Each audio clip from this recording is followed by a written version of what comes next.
बाबा कहते हैं कि आपका बेहद का वैराग्य विश्व की आत्माओं को वैरागी बनाएगा, परंतु वास्तव में गृहस्थ व्यवहार में रहते हुए हमारा त्याग तपस्या का जीवन देखकर संबंधी और ही विरोधी हो जाते हैं।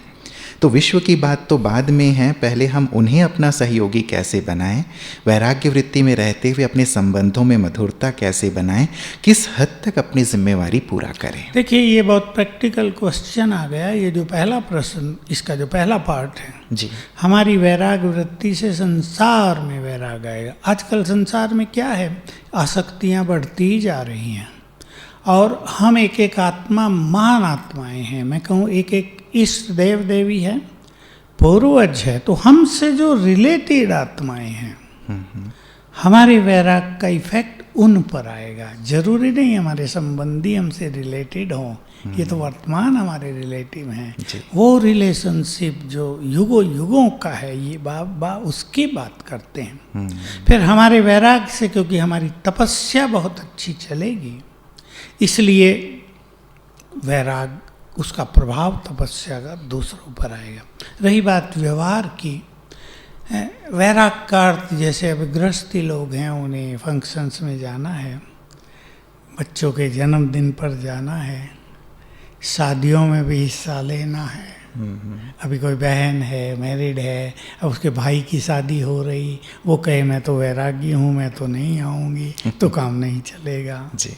तो वहाँ जाना है, पार्टीज में हिस्सा लेना है, लेकिन हम अपनी अलौकिक स्थिति में भी तो रह सकते हैं। करके देखे जो हमें सुन रहे हैं, बहुत अच्छे स्वमान में रहें। मैं इन सब के बीच महान आत्मा हूँ, मैं इन सब की इस देवी हूँ, इस नशे में रहें और ये सब भी बहुत अच्छे हैं। तो देखो वो ऐसे प्रभावित होंगे, कहेंगे कि असली चीज़ तो इसके पास है भाई। वो जो नेगेटिविटी होती है कि लोग नफरत कर रहे हैं, ये तो कहीं आते नहीं, खाते नहीं, खाने में भी हमारी ऐसी स्थिति हो, लोग हमें विवश करेंगे नहीं और अप्रिशिएट करेंगे कि इनकी ये धारणा प्रशंसनीय है।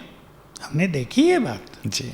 लेकिन हमसे समझाना आना चाहिए, कहना आना चाहिए। लोग क्या सीधा कहते हैं, हम तुम्हारा नहीं खाते, हम बाहर का नहीं खाते। वो सुनाया करते ना, बहनें गई थी माता के घर, उसने समोसे मंगाए थे, बहनों ने कहा माता जी हम बाहर का नहीं खाते। माता जी ने बड़े प्यार से उत्तर दिया, बाहर का नहीं है बहन जी, घर में ही बनाया है। तो समझाना आता नहीं है बहुतों से, हम नहीं खाते ये चीज़ें।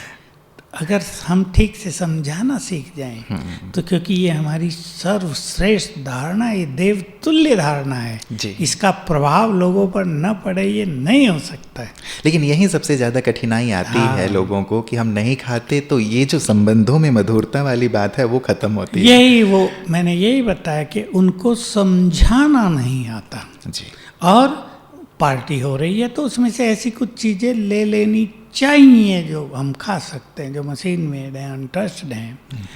उसमें ऐसी रिजिडनेस नहीं दिखानी चाहिए कि हम तो तुम्हारा पानी भी नहीं पिएंगे, ये गलत हो जाता है। जी जी जी। तो यहाँ संबंधों में वो मधुरता बनी थोड़ा रहेगी। और जो एक बात आपने कही ब्रता जी कि एक बहुत अच्छी ऊंची स्थिति हो तो उसका इफेक्ट सचमुच बहुत ज़्यादा होता है और लोग झुक जाते हैं हमारी धारणाओं के आगे। अगला प्रश्न ब्रता जी ये कहते हैं, विश्व परिवर्तन में बेहद की वैराग्य वृत्ति का क्या महत्व है? देखिए, अगर ब्राह्मणों में मैं आपको एक उदाहरण दूं, 1000 अच्छे जो ब्रह्मवत्स हैं उनमें बेहद की वैराग वृत्ति हो जाए तो वैराग वृत्ति का प्रत्यक्ष रिजल्ट होगा कि वो श्रेष्ठ योगी बन जाएंगे। उनका योग 8 घंटे से ऊपर पहुंचने लगेगा और इस योग के जो वाइब्रेशंस हैं वो संसार के वायुमंडल को चेंज करेंगे। और एक बात हम सबको याद रखनी चाहिए, अगर हम में से 1000 आत्माएं महान योगी बन जाएं, बहुत अच्छे पवित्र बन जाएं, वैराग की निशानी पवित्रता भी है जी। तो जो देवकुल की करोड़ों आत्माएं हैं उनको पहले हमारी ओर आकर्षण होगा और फिर बाबा की ओर। इसलिए ये जो विश्व परिवर्तन का कार्य है ये सहज हो जाएगा। हमारे वाइब्रेशंस, प्योर वाइब्रेशंस, योग के वाइब्रेशंस देवकुल की आत्माओं के देवत्व को जागृत करेंगे और वो उनको खिंचाव होगा। उन्होंने कहीं ना कहीं सुना जरूर है, भगवान आया है, ब्रह्मा कुमारियाँ ज्ञान दे रही हैं, वो राजयोग सिखा रही हैं, पवित्र बना रही हैं। खिंचाव होने लगेगा। जी जी, ये तो बड़ी सूक्ष्म और महीन सी बात है कि कैसे हमारा वैराग्य सबको आकर्षित करेगा।